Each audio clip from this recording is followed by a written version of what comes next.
시청자 여러분 안녕하십니까. 굿모닝 인포맥스 2부 오늘도 힘차게 출발해 보겠습니다.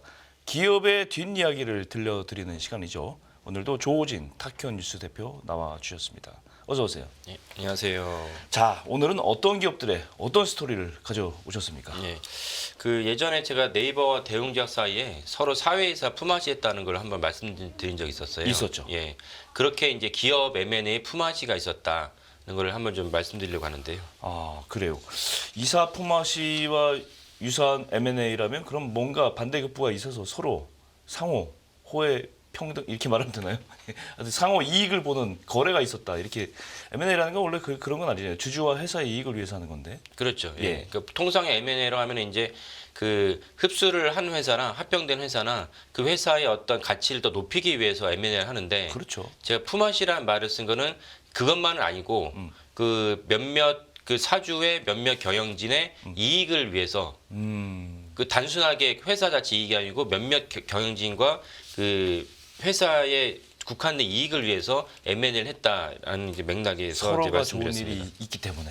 서로에게 좋은 일인데 네. 사실은 이제 뭐 좀 문제를 삼을 만한 소지가 있다라고 그 말씀드릴 수 있겠습니다. 그렇군요. 어떤 케이스입니까? 이게 그 현대차랑 이제 그 KT 사이에 이제 그 품앗이 그래요? M&A라고 볼 수가 있는데요. 아, 예. 그 시발점은 이제 19년도 3월에 시작됩니다. 예. 그래서 그 당시에 이제 현대차에서 에어플러그라는 회사의 지분을 갖다가 14%를 36억 원에 인수를 합니다. 예. 그러니까 이제 현대차가 에어플러그의 지분을 인수하는데 에어플러그 회사가 이제 누구의 회사냐면 이제 예전에 지금 물러난 구현모 KT 회장의 친형인 구준모 대표가 운영하던 회사가 에어플러그입니다. 아, 그걸 인수를 그걸 갖다 현대차에서? 처음에 19년도 이제 그 9월에 이제 그 지분을 일부를 갖다 인수를 하는데 예. 나중에 최종적으로는 이제 그 정의선 회장 이런 거 다 정의선 회장 결정했다고 봐야 되는데 정의선 회장이 총 지분을 다 포함해서 약 245억 원에 인수를 합니다. 그렇군요. 그래서 그, 두 예. 지분을 합치면 한 280억 원 정도의 정의선 회장이 이제 에어플러그 구현모 회장의 친형의 형의 회사를 이제 인수를 했었다. 인수를 합니다. 예. 그리고요 또. 그랬는데 KT는 이제 1년 뒤에 예. 그 공시 기준 1년 뒤입니다. 예. 1년 뒤에 이제 박성빈 스파크 앤 어서시에이트 대표 그 예. 제가 그 편의상 스파크라고 앞으로 이제 예. 지칭하겠습니다. 그 스파크 회사를 갖다가 1년 뒤에 207억 원에 인수를 합니다. 네. 이것도 역시 공시에 나오고요. 그렇군요. 공시에 나오는군요. 예, 예. 그럼 에어플러그는 구현모 전 회장의 친형인 구준모 대표가 운영하는 회사인데 예, 예. 현대차가 그걸 매입을 하고 예. 인수를 한 거죠. 예, 예. 인수를 하는데 그럼 지금 KT가 인수한 스파크는 무슨 관계가 있어서 말씀하신 거예요? 스파크의 대표는 이제 박성빈 대표인데 일견 보면 박성빈 대표는 이제 정치가 아니니까 네. 정의선 회장이랑 무슨 관계가 있느냐라고 의문을 달 수가 있는데 네네. 박성빈 대표의 이제 부인이 네. 정지윤 씨라고 네. 삼표 그룹 이렇게 정도원 회장의 이제 차녀입니다. 아, 그러면 그 사돈 처가집 아닌가요? 그렇습니다. 회장? 그러니까 예, 예. 그 삼표 그룹의 이제 그 정의선 회장이 처가 그룹이고요. 그렇군요. 그러니까 삼표 그룹의 장녀가 네. 그 정지선 그 씨인데 예, 예. 정지선 씨는 이제 서울대를 졸업을 하고 이제 그 정의선 회장에게 그렇죠. 시집을 갑니다. 예, 그렇죠. 그래서 이제 다시 요약해드리면 아까 말씀드린 스파크의 박성빈 대표랑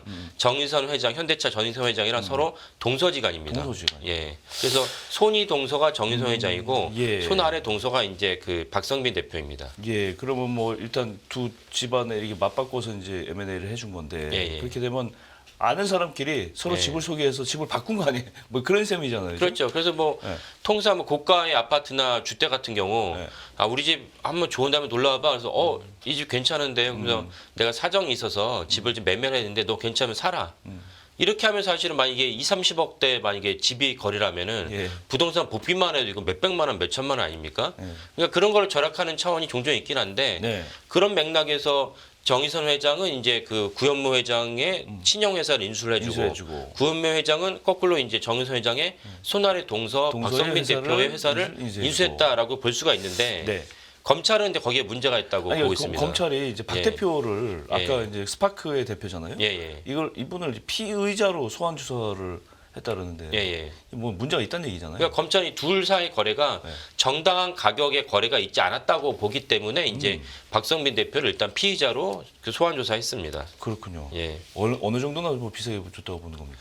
그러니까 이제 그 지금까지 알려진 바는 뭐냐면 박성빈 대표가 먼저 KT에 찾아가서 네네. 내 회사를 인수해 달라라고 요청을 했고 순서가 예, 순서가. 그러니까 그건 이제 그 검찰이 파악한 순서가 그렇다는 예, 겁니다. 예, 예. 실제로 뭐 최종 증거 재판 결과가 나와봐야겠지만 그렇죠. 예. 그러면 이제 어쨌든 박성민 대표는 이제 규모가 작은 어떤 스타트업이라고 봐야 되는데 네. 이 회사가 자기 회사를 갖다 인수해달라고 요청을 했을 때는 엑싯을 하겠다는 건데 그렇죠. 그러면 당연히 본인 추구한 회사 가치가 100억이라면 인수 가격은 100억보다 낮아지기 마련입니다. 그렇죠. 예. 그리고 이건 사실은 뭐 상장사도 마찬가지인데 제가 예전에 한번 말씀드린 적이 있는 것 같은데 예. 상장사에서 큰 규모의 거래, 블록딜을 할 때 그러면 그날 종가 기준으로 만약에 100억이었다. 그럼 블록딜은 5% 정도 할인해서 하는 거면은 통상 가격이고 그렇죠. 5%더 낮은 가격으로 블록딜을 하면 7%, 8% 그러면은 너무 싸게 팔았다.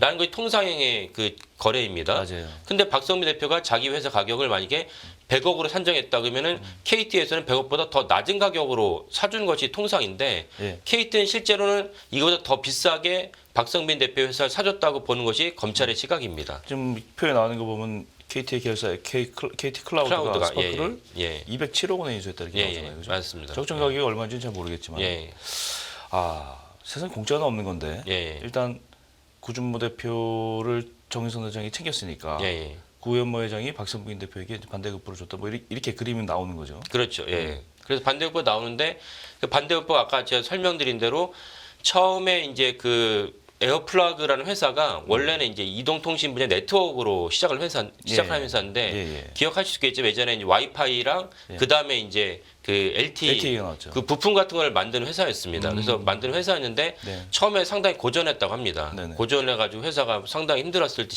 시기에 그 현대차도 소프트웨어가 많이 필요하니까 그렇죠. 소프트웨어 납품을 하면서 매출이 좀 올라가고 그리고 올라간 다음에 아까 말씀드린 19년도에 그 현대차 정의선 회장이 에어플러그의 지분을 14%를 36억 원에 인수를 합니다. 네. 36억 원이 현대차 그 에어플러그에 들어온 거기 때문에 그렇지. 스타트업 입장에서는 가장 큰 문제가 자금난이 많거든요. 예. 그러면 36억 원의 돈이 들어왔을 때 에어플러그 입장에서는 큰 어떤 점프를 할 수 있는 도약의 발판이 되는 도약이 거죠. 발판이 된 것이고 예. 그런 것이 있었기 때문에 박성빈 대표 입장에서는 KT 클라우드에 찾아가서 우리 회사 좀 사줘 라고 좀 약간 좀 제안을 했다. 제안할 수 있었고 그리고 검찰에서는 그 제안 과정에서 네. 박성빈 대표의 시가보다 실제로 가치보다는 KT 클라우드가 수십억 정도는 비싸게 사줬다라고 보고 이것에 이루어진 거래는 아까 말씀드린 네. 그 정의선 회장이 구현모 대표의 친형 회사를 갖다가 좋게 해줬기 때문에 이런 것이 이제 그 품앗이 이루어져서 이제 그 거래가 성사했다라고 검찰이 보는 것입니다. 딱 생각나는 게 이게 만약에 사실이라고 검찰이나 법원에서 판단을 해버리면 예, 예. 배임의 소지가 있는. 배임과 횡령의 소지가 있는 것이죠. 그러니까 이게 그 개인 회사가 아니고 예. 그 주주들의 구성된 회사인데 예.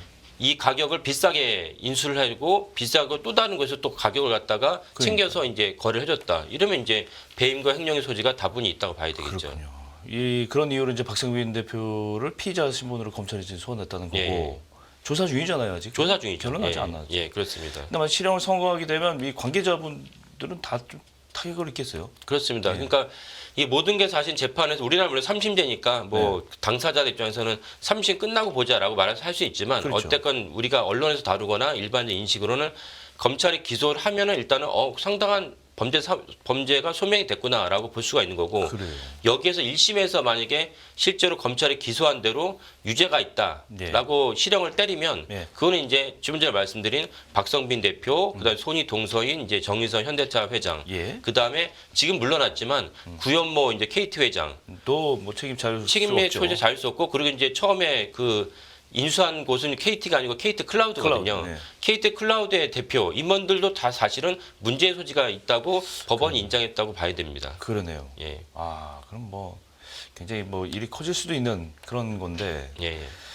ESG 문제가 안 나올 수 없어요. 이 지금 ESG 그렇죠. 문제, 예. 공정정의 이것 때문에 이제 우리나라 주가가 뭐 글로벌 대비 저평가됐다 이렇게 보는데 맞습니다. 예. 이런 문제 여러 가지로 좀 문제가 많은 문제인데. 그러니까 현대차그룹 같은 경우는 이제 시총이 뭐 우리나라에서 굴지의 회사기 때문에 그러니까요. 이미지 타격도 일단 생각 이미 안 타격도 했었고. 있지만 이제 ESG를 지금 언급하신 거는 제가 시총과 어떤 연관이 있냐면은 시총이 만약에 3, 2, 4 우리나라에서 시총이 20위 안에 30위 안에 든다는 기업은 뭐냐면 외국인 투자가들이 반드시 들어와서 지분을 일정 이상 매수를 해줘야지 주가가 이제 그 떠받칠 수 있고 반등할 맞아요. 수 있는 소지가 있습니다. 맞아요. 그러면 외국인 투자가들 입장에서 정윤선 회장이 비록 수백억이라는 돈은 이제 현대차 전체 매출에서는 미미하지만 네. 이게 만약에 자기의 친인척을 위해서 회사를 갖다 사줘라 라고 얘기했다는 것이 1심 판결로 확인된다면 외국 투자가들 입장에서는 내부의 이제 투심이 투자 그렇죠. 심사위원회에서 이런 판결이 있는 회사를 우리가 굳이 주식 투자를 해줘야 되냐? 그렇죠. 이런 맥락이 떠오르면 현대차 주가는 타격을 받을 수밖에 없습니다. 이런 맥락에서 현대차 정유선 회장이 단지 몇백억이라는 게 어떻게 보면 현대차 그룹의 입장은 야 이거 미미한데 너무 확대 해석하지 마라 얘기할 수 있지만은 현대차가 정유선 회장의 개인 회사가 아니지 않습니까? 그렇죠. 많은 소액주주가 걸려 있는데 예. 이것 때문에만 주가가 올라가지 못한다면 소액주주의 재산의 손실은 누가 보전할 것이냐. 이런 점에서 ESG가 대단히 중요하다고 볼 수가 있습니다. 그렇군요. 그런 KT도 마찬가지고 그리고 사실 KT도 사실은 이런 것들이 쌓여서 윤석열 정부에서 강하게 구현모 회장이 원래는 이제 연임을 하고 싶어 하지 않았습니까? 예. 그 윤석열 정부에서 강하게 이 부분을 문제 삼아서 그렇죠. 연임을 반대한 걸로 알고 있습니다. 네. 예. 이게 결국은 이렇게 되면은 이런 일들이 사실은 많을 거예요. 공시를 자세히 살펴보면 예, 예. 이런 것들이 이제 가족 관계다. 근데 공시에는 사실 가족 관계도를 정확하게 알 수가 없잖아요. 알 수는 없는데 예. 그러니까 나오는 부분도 있고 별도로 취재를 해서 이제 그 맞춰봐요. 종합적으로 퍼즐적으로 맞춰봐야 퍼즐이 되는 맞춰지는데 예. 이 사안에서 또 다른 중요한 기업이 하나가 연결이 돼 있는데 그게 어디에 포스코입니다. 포스코요? 예, 예. 어. 포스코가 왜 연결이 되냐면은 박성빈 그 스파크 대표가 네네. 포스코 창업주인 박태준 창업주의 아들입니다. 그래도 그렇게 예, 됩니까? 예. 그러니까 예. 아까 삼표그룹 정도원 회장은 예. 작년은 이제 정유성 회장이 시집보내고 차년에 이제 포스코의 박태준 회장의 아들인 박성빈 대표에게 시집보낸 그런 어떤 이제 혼맥을 갖다가 자랑하게 되는데 예. 제가 그 혼맥을 알고 있었기 때문에 이 사안을 보면서 박성빈 대표가 포스코의 창업주의 아들인데 포스코도 여기에 관련 아무런 연관이 없을까라는 의문이 들긴 했습니다. 그렇군요. 예. 지금 이 참 공시로는 알 수가 없는 이런 가족 예. 관계에 얽힌 예, 예. 뒤에 배경들 이런 예, 것들은 예. 정말 앞으로도 대표님께서 좀 잘 찾아내서 예, 예. 어떤 툴을 쓰든 AI도 있고 예, 여러 가지 예. 동원해서 좀 예. 입체적으로 좀 봐야 될 것 같다. 예, 그런 맞습니다. 생각이 들어요. 그것이 곧 우리나라 자본시장의 선진화를 일궈는 그렇죠. 기여라는 길이다. 예, 맞습니다. 그렇게 예. 생각이 됩니다. 예. 그들만의 리그 잘 들었습니다. 예. 여기까지 할까요? 예. 예, 고맙습니다. 예, 감사합니다.